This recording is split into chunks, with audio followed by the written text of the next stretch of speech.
It was John F. Kennedy who said that the rights of every man are diminished when the rights of one man is threatened. I'm addressing business owners on the great danger facing our country, the freedom-eroding response to COVID-19.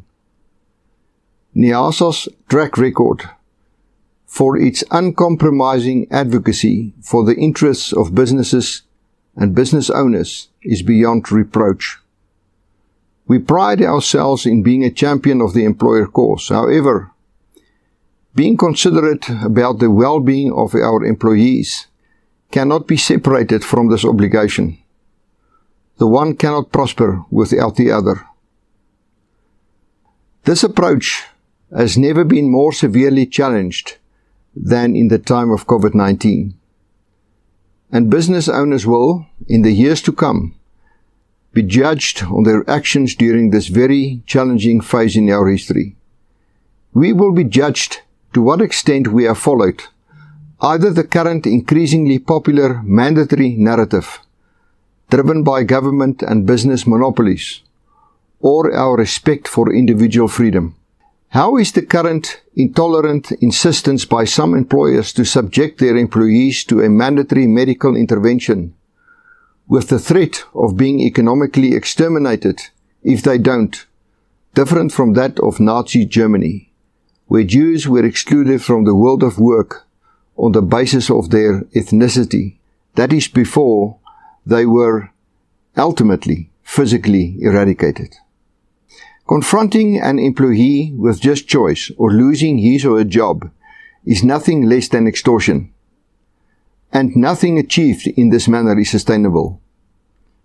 It never was, it never will be. How did it come about that some of us, some business owners, have come to a point where they act as if they own the bodies of their workers, as was the case during slavery? How did it come about that we don't fight for our employees, allowing them to become mere medical objects, rather than citizens living and sharing in society together?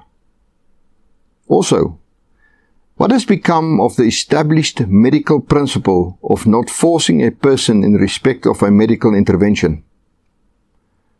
How did it come about that we have stooped so low that we are prepared to dish out vouchers in order to coerce people, the needy and the poor, into accepting this intervention, seduced for 100 rand?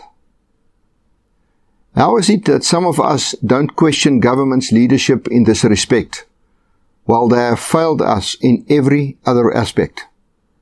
We oppose, and rightfully so, government's efforts to expropriate our properties without compensation. But some monopolies do not hesitate to deny an employee the right to work unless that employee surrenders his or her freedom of choice, his or her bodily integrity. If you do so, you are demanding something for yourself that you deny those who work for you. And if you do that, you are in breach of the most fundamental law, doing to others as you would have them do unto you. This is not merely a piece of good advice, something to observe when it suits you. This is God's law. You ignore it at your own peril.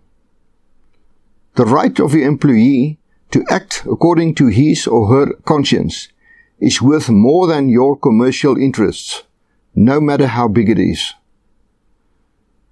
It also needs to be mentioned that some of these hostile monopolies are demanding unreasonable actions in this regard from their service providers. To the service provider, I say, stand up to bullies. Pray for wisdom in this defining hour and do what is right.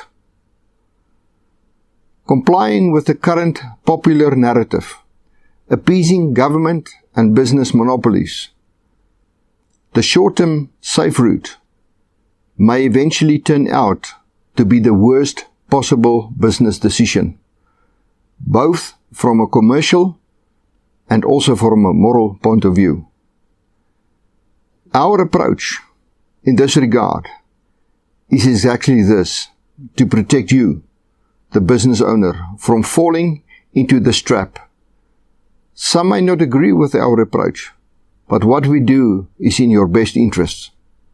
I thank you.